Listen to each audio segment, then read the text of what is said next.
We got Gohan. Is that like Dragon Ball Z Gohan? Maybe. It could be the same Gohan. I'm so excited. Hi, how's it going? How's it going? How's it going? So all I've got for the note is that you wanted to respond to theists feeling the need to call in. What can we do for you? Yeah, so I just want to kind of give my own response really quick. I know recently I've been, not recently, maybe the past like 7 years, I've been getting a lot more into what I believe and why. And I know there's a lot of theists who kind of do the same thing, and we like to have discussions with people who have like the opposite viewpoint, not really to like convert anybody, just to try to get to closer to what is the actual truth. So we could be wrong, we could be right, but the best way to figure it out is just really have a honest discussion with the other side and toss out your ideas and see what's good about it and what's bad about it. Cool. Yeah, so I get that from maybe a theist perspective. I can, especially in like philosophical conversations, I love doing that. But when you have like a specific, doctrine on there, I would just go back. I don't know if are you a Christian or what or a Muslim or what? Yes, sir. I'm a Catholic.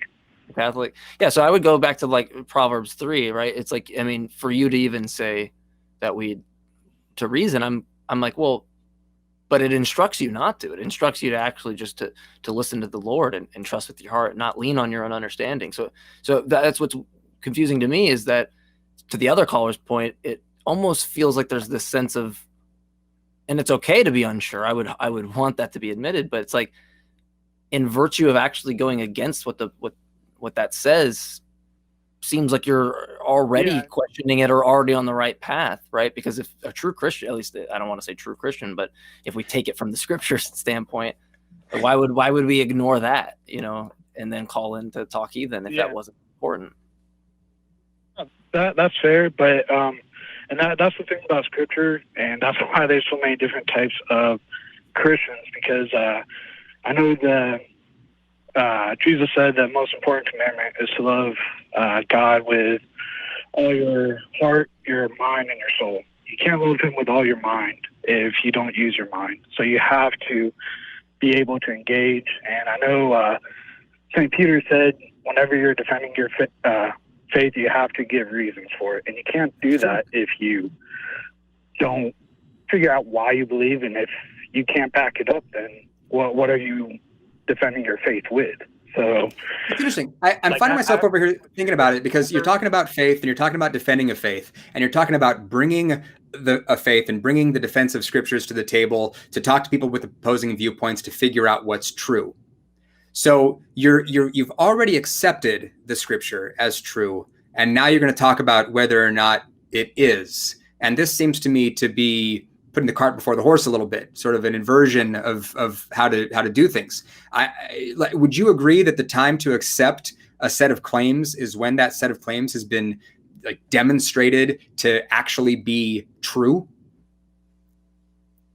I would say like whenever you're above 50% sure that it's true, that would be a time to accept it. And I don't. How do we calculate that though for the supernatural? How do you calculate a 50%? The same way you calculate it for if you're 50% sure or not if 2 + 2 is 4. Because I mean, 2 + 2 = 4 is analytically true, right? It's just necessarily true. To say 2 + 2 = 5 is to say that 4 doesn't equal 5. I mean, it's what you call an analytic truth. It's just true by definition, right. The same way that an unmarried man is a bachelor. We define it that way. So that's different. That is like in every possible world, if we use possible world semantics, 2 + 2 = 4, or every unmarried man is a bachelor if it's defined as such. But when you're talking about the proposition of supernatural, if I have like an Excel spreadsheet and things that are natural explanations for phenomena and things that are supernatural, I have 0 on the supernatural side. So I don't know how I'm calculating any aspect of that. Do you believe there's any way to look for evidence for the supernatural, or do you think that's not possible? I think that burden is that burden isn't my burden to bear. It's the burden of the person that believes it's true. Right. Yeah. The same way that, like, if I took, Well, the same way I said there's a leprechaun in my car, right? Like, it's like, why I'm not going to worry about the methodology to determine that person's claim. I would waste so much time because there's an infinite to one, or 1 to infinite ratio of how many claims you can just make up in that sense. So it seems to be the more appropriate way is to not accept something like Kenneth says until you actually have evidence to believe in it. Yeah, I just like I don't know. Maybe, I could be way off in left field here, but I tend to think of the states of being convinced or not convinced, sort of like an on-off switch. So this whole like idea of percentages and stuff just threw me for a loop because I'm either convinced or I'm not. The question is, why am I convinced? Do I have good reasons for being convinced? So I guess maybe I needed to structure my question better to you. But the idea is, if you're convinced that the scriptures are true, the question to me would be, well, why? Like, do we have evidence, or are we convinced first and then we try to reason our way to our conclusion, which I think would be a mistake?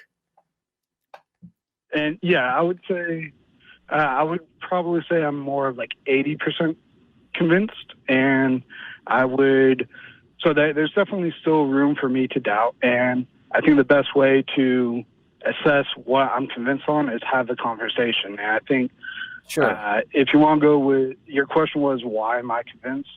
I know this is a short call, but there's a lot of reasons, from historical evidence to evidence in science and evidence in logic and reasoning. I think you should pick. That's something we could always debate about, but you should pick out your best one and call back next week for sure, because we're running way short on time, and that would be very interesting.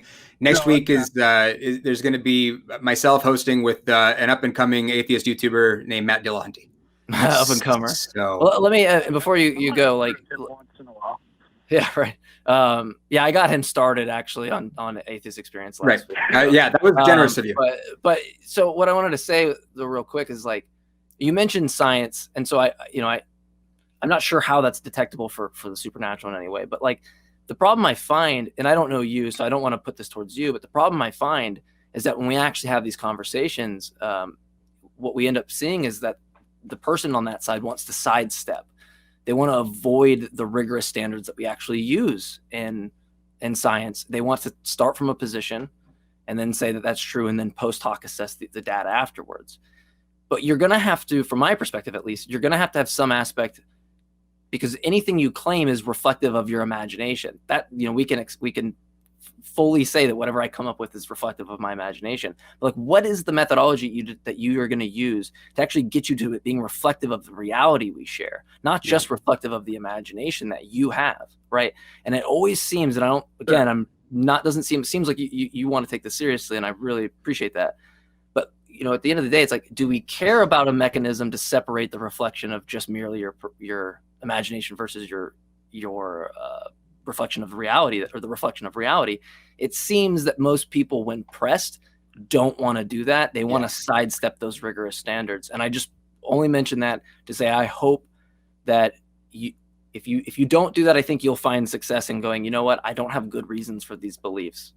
But let's talk about it more in the future. Unfortunately, we got to move on. Gohan, thank you very much for calling, because we are running out of time, my man.